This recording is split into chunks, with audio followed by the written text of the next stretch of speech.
प्यारे बच्चों, good evening. आज हम लोग पढ़ेंगे नरेशन के बारे में। तो नरेशन में पहले परिभाषा क्या है? किसी वक्ता या स्पीकर के द्वारा कही गई बात को अपने शब्दों में अभिव्यक्त करना नरेशन कहलाता है। नरेशन के दो भेद होते हैं। पहला है डायरेक्ट नरेशन, जिसको प्रत्यक्ष कथन कहते हैं। दूसरा होता है इनडायरेक्ट नरेशन, जिसको अप्रत्यक्ष कथन कहते हैं। अब हम जानने का प्रयास करेंगे डायरेक्ट नरेशन या प्रत्यक्ष कथन के बारे में। जब वक्ता की कही गई बात को अब ज्यों का त्यों प्रकट किया जाता है तो उस कथन को हम प्रत्यक्ष कथन या डायरेक्ट नरेशन कहते हैं। For example, Mohan said to Radha, Sheela is reading the book. आइए अगला देखते हैं। Gauri said to Pushpa, comma inverted comma में, I am going to school. उपरोक्त सभी उदाहरण प्रत्यक्ष कथन के अंतर्गत आते हैं। अतः स्पष्ट है कि प्रत्यक्ष कथन में वक्ता द्वारा कही गई बात को ज्यों का त्यों प्रकट किया जाता है। आइए अब हम जानने का प्रयास करेंगे इनडायरेक्ट नरेशन या अप्रत्यक्ष कथन के बारे में। जब कोई व्यक्ति किसी वक्ता के कही गई कथन को ज्यों का त्यों न प्रकट करके अपनी भाषा में प्रकट करता है तो इस प्रकार के कथन को हम अप्रत्यक्ष कथन कहते हैं। तो इसका अर्थ यह हुआ कि जब किसी की कही गई बात को हम ज्यों का त्यों न कहकर उसको अपनी भाषा में प्रकट करें तो इस प्रकार के स्टेटमेंट को, कथन को हम इनडायरेक्ट नरेशन या अप्रत्यक्ष कथन कहते हैं। जैसे यहाँ पर नंबर 1 देखिए, Meena told me that Radha was going to school. Number 2 है, Kamlesh told you that Gauri was reading the book. Number 3 है, you told me that Pawan was writing a letter. आइए आगे हम देखते हैं।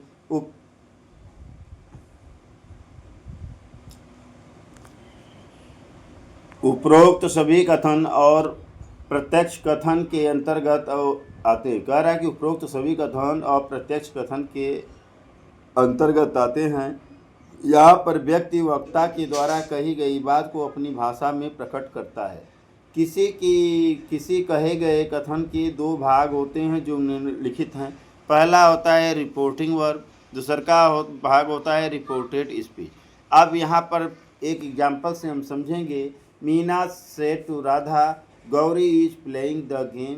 दूसरा उदाहरण है उसका अब हम पाठ करेंगे।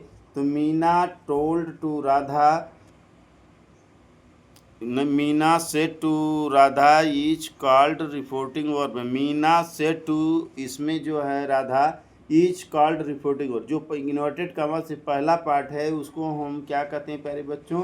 Reporting verb. और जो है Gauri is playing the game is called the reported speech. Gauri is playing the game, यह इन्वर्टेड कॉमा में है, इसको हम क्या कहते हैं? रिपोर्टेड स्पीच कहते हैं। आइए आगे देखते हैं प्यारे बच्चों। तो यहाँ हम बात करेंगे डायरेक्ट नरेशन से इनडायरेक्ट नरेशन में बदलना। तो पहला है, if reporting verb is present in present tense और future tense then no change of the reported speech tense. कह रहा है कि अगर रिपोर्टिंग वर्ब हमारा प्रेजेंट टेंस में या फ्यूचर टेंस में होगा तो रिपोर्टेड स्पीच के टेंस में कोई परिवर्तन नहीं होगा। दूसरी बात कह रहा है कि if reporting verb is present in past tense then reported speech tense change. कह रहा है कि यदि रिपोर्टिंग स्पीच का जो टेंस है अगर पास्ट टेंस होगा तो रिपोर्टेड स्पीच के टेंस में परिवर्तन हो जाएगा। अब फॉर एग्जांपल हम देखेंगे, Radha says to me Gauri is playing the game, यह प्रेजेंट टेंस है। He says to Radha Neeraj is playing reading the book in the classroom, यह भी हमारा प्रेजेंट टेंस है। तीसरा एग्जाम्पल देखें, he will say to Meena Radha was not calling में, यह आपका फ्यूचर में है। अगला है चौथा वाक्य, they will say to Ramesh Gauri will read the book, ये भी फ्यूचर टेंस में है। पाँचवा, teacher said to student I have not called you today, यह आपका पास्ट टेंस में है। The peon said to principal I will not come tomorrow, ये भी पास्ट टेंस में है।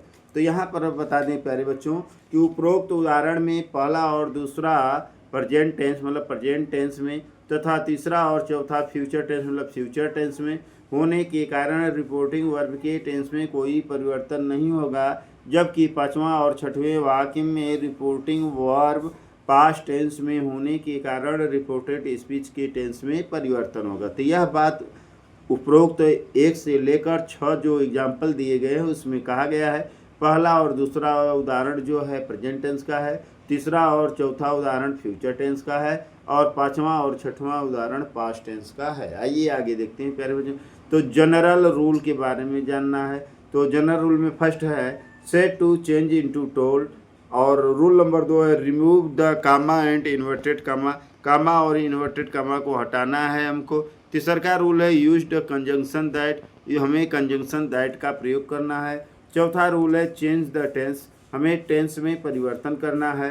पाँचवा है चेंज द नियरेस्ट वर्ड, और नज़दीकी प्रकट करने वाले शब्दों का परिवर्तन कर देना है, वो उसको दूरी प्रकट करने वाले शब्दों में परिवर्तन किया जाता है। और चेंज द प्रोनाउन, हम प्रोनाउन का परिवर्तन करते हैं। 5 परिवर्तन होते हैं।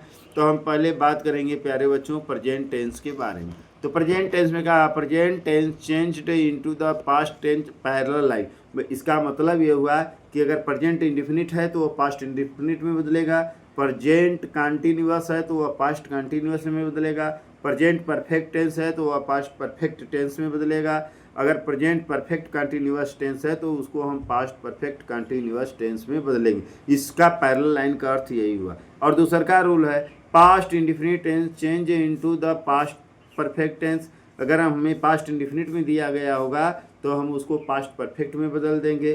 तीसरा का रूल कह रहा है कि अगर past continuous tense change into the past perfect continuous tense में बदलेंगे। तो इसका मतलब अगर पास्ट कंटिन्यूअस टेंस दिया होगा तो उसे हम पास्ट परफेक्ट कंटिन्यूअस टेंस में बदलेंगे। चौथा रूल है there will be no change in the tense of the past perfect tense or the past perfect continuous, अगर वही हमारा पास्ट परफेक्ट टेंस होगा या पास्ट परफेक्ट कंटिन्यूअस टेंस होगा तो उसके टेंस में हम कोई परिवर्तन नहीं करते हैं। अब हम बात करेंगे फ्यूचर टेंस चेंज इनटू, तो किस में बदलता है भाई? इसको हम कहते हैं विल को हमें वुड में बदलना होगा, शैल को शुड में बदलना होगा, काइंड को कुड में बदलना होगा, मे को माइट में बदलना होगा, मस्ट में ही बदलेगा, आट टू में बदलेगा। चेंज ऑफ प्रोनाउन के बारे में देखें तो change of pronoun change of pronoun underline करो।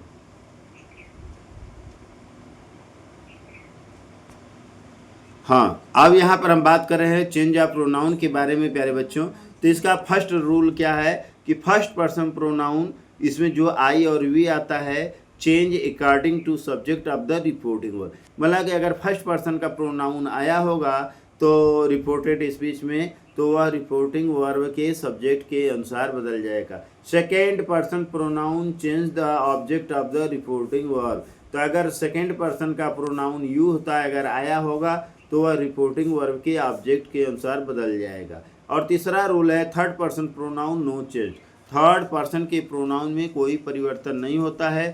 ट्रिक होता है 123/सन, मतलब फर्स्ट पर्सन सब्जेक्ट के अनुसार, सेकेंड पर्सन ऑब्जेक्ट के अनुसार, थर्ड पर्सन नो चेंज। आइए हम आगे देखते हैं प्यारे बच्चों। तो अगला है नियरेस्ट वर्ड। नियरेस्ट वर्ड में क्या होता है प्यारे बच्चों? दिस को दैट में, दिच को दोज में, कम को गो में, नियर को फार में, एगो को बिफोर में, टुडे को दैट डे में, टू नाइट को दैट नाइट में, यस्टरडे को द प्रीवियस डे में, 10 को सो में, लास्ट डे का द प्रीवियस डे में, टुमारो को द नेक्स्ट डे में, लास्ट नाइट को द प्रीवियस नाइट में, नेक्स्ट वीक को द फॉलोइंग वीक में, ए ईयर एगो को द प्रीवियस ईयर में, द डे बिफोर यस्टरडे को 2 डेज बिफोर में, नाउ को हम देन में बदलते हैं। यह 16 चेंजेज नियरेस्ट वर्ड के होते हैं। तो आज के लिए इतना ही प्यारे बच्चों। तो धन्यवाद, thank you so much nice. यह वीडियो कैसा लगा इसको कमेंट करिए, लाइक करिए, शेयर करना न भूलिए। धन्यवाद, थैंक यू।